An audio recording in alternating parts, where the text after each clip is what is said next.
Fated Feasts, 10 food traditions lost to time, welcome to our channel. Today we're strapping on our culinary time machines for a trip back to the days before food delivery apps and instant gratification.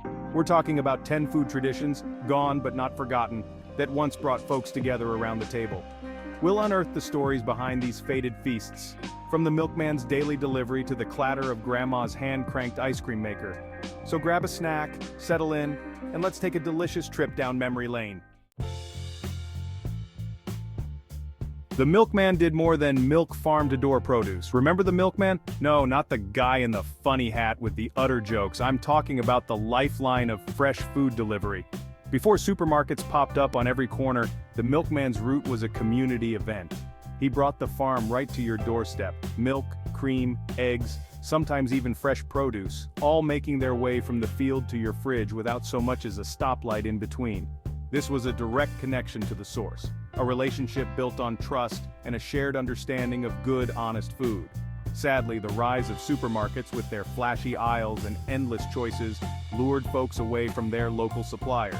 The milkman's route shrank, the personal touch faded, and another piece of old-fashioned charm was relegated to the history books.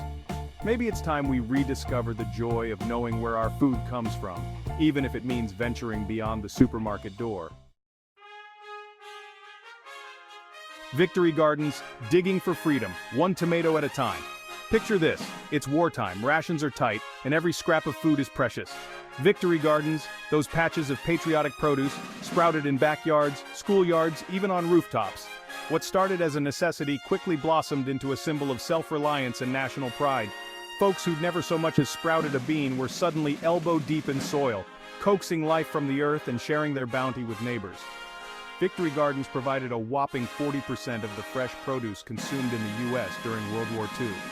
Next time you plant a seed, remember the legacy of the victory gardeners. They proved that even in the face of hardship, something delicious can always take root. The art and agitation of home-churned butter. Before the convenience of pre-packaged tubs, there was the rhythmic churn, churn, churn of homemade butter. This wasn't just food, folks, this was a labor of love, a testament to patience and a strong arm. Imagine, you'd start with simple, fresh cream, maybe from your own cow if you were lucky.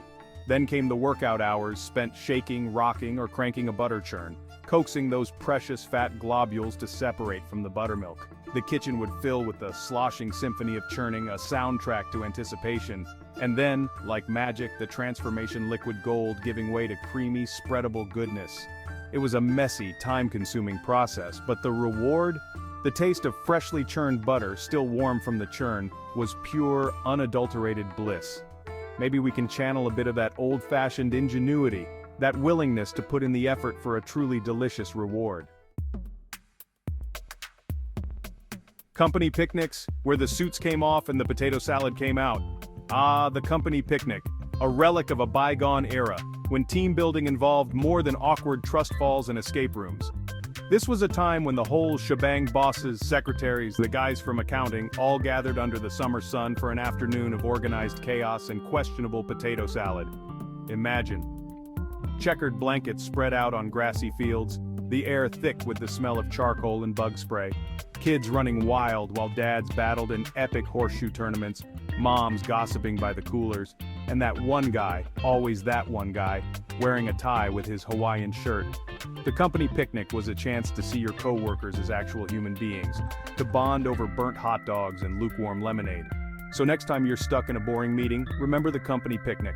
A reminder that sometimes the best team building happens outside the boardroom with a side of potato salad. Ding dong! It's entrepreneurial spirit door-to-door baked goods. Long before online marketplaces and artisanal bakeries, there was a different kind of sweet treat delivery system. The entrepreneurial spirit of folks peddling homemade goodies right to your doorstep. Imagine this. The doorbell rings, you swing open the door, and standing there, beaming with pride, is a neighbor, a classmate, maybe even a scout troop leader, their arms laden with the intoxicating aroma of freshly baked delights. Pies, cookies, brownies, all crafted with love, butter, and a dash of good old-fashioned hustle. These door-to-door sales were often fundraisers, a way for groups to raise money for everything from new band uniforms to church renovations. A part of me misses that knock on the door, that whiff of homemade goodness, that reminder that sometimes the sweetest rewards come from supporting those around us. Homemade root beer and soda, when fizzy drinks were a family affair.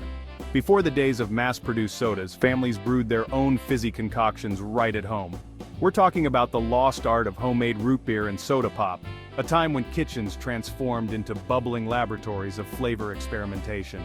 Imagine, the air thick with the sweet, spicy aroma of sassafras root simmering on the stove, kids gathered around, their eyes wide with anticipation as Dad carefully siphons the bubbly elixir into vintage glass bottles. This wasn't just a drink, it was an event, a family project that yielded delicious, thirst-quenching rewards. The beauty of homemade soda lay in its customization. Want a little more fizz? Add more yeast? Craving a hint of vanilla or a touch of ginger? Go right ahead. But as with many traditions, the siren song of convenience lured folks away from their bubbling concoctions. Dust off those old bottles, folks, and rediscover the joy of crafting your own fizzy creations. 20th century social clubs, luncheon clubs, more than just gossip and finger sandwiches. Hold on to your hats, folks, because we're stepping back in time to an era when ladies lunched, gossip flowed like fine wine, and finger sandwiches were practically an art form. No, I'm not talking about a gaggle of gossiping housewives. I'm talking about the rise of luncheon clubs, those bastions of community and conversation that once graced cities and towns across the land. Imagine this, a time when women, often confined to the domestic sphere, found solace and stimulation in these weekly gatherings. They don their finest attire, gather in elegant tea rooms or each other's homes, and engage in lively discussions on everything from suffrage and social issues to the latest literary masterpiece. Luncheon clubs provided a space for women to network, to learn, and to engage with the world beyond their immediate households. Remember when the scent of warm, cinnamon-spiced air wasn't just a candle you bought at the store? Back in the day, folks, kitchens were transformed into bustling bakeries, and the heart of the home was truly warmed by the oven. We're talking about family baking days, a tradition as wholesome and comforting as a fresh-baked apple pie. Picture this, flour-dusted countertops, kids perched on stools, their little hands eagerly kneading dough, the air thick with laughter and the anticipation of sugary rewards. Family baking wasn't just about whipping up a batch of cookies, it was about creating memories, sharing skills passed down through generations, and teaching valuable life lessons disguised as delicious treats. From chocolate chip cookies to gooey cinnamon rolls, each creation was a testament to the bond forged in flour, sugar, and a whole lot of love. Because sometimes the sweetest moments in life are the ones we create together, one batch of cookies at a time. Fasten your seatbelts, folks, because we're about to embark on a nostalgic journey back to a time when summer evenings were filled with laughter, community spirit, and the sweet, icy delight of homemade ice cream. That's right, we're talking about the ice cream social, a tradition as American as apple pie, or at least as American as apple pie a la mode. Imagine this, a warm summer evening, the sun setting on the horizon, casting a golden glow on the neighborhood gathering in the park. Kids are chasing fireflies, parents are catching up on local news, and the air is alive with the sweet anticipation of homemade ice cream. This was a production, a community affair that involved hand-cranked ice cream makers, buckets of ice, and a whole lot of elbow grease. Neighbors would gather, taking turns churning the creamy concoction, sharing stories, and laughing as the kids inevitably ended up with more ice cream on their faces than in their bowls.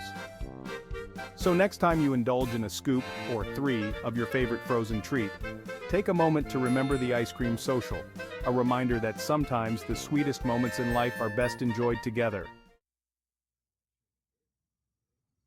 Now gather round because we're about to unearth a tradition that's near and dear to my heart, a time when families gathered, not in front of the telly, but around a table laden with love, laughter, and the kind of food that warms the soul. I'm talking about Saturday night supper, folks, a ritual as comforting and familiar as Grandma's Sunday best china. Forget the rushed weekday dinners, the grab-and-go breakfasts. Saturday night was sacred. It was a time to slow down, to reconnect after a long week, and to savor the simple pleasure of a home-cooked meal shared with loved ones. These weren't just meals, they were mini celebrations, a chance to pause, reflect, and recharge before the start of a new week. They were about more than just the food, although the food was often pretty darn good. So, next Saturday, I encourage you to dust off your finest tablecloth, gather your loved ones, and recreate the magic of a Saturday night supper. Well folks, there you have it. A glimpse into the delicious past, a time when food wasn't just fuel, but a reason to connect, to celebrate, and to savor the simple pleasures of life.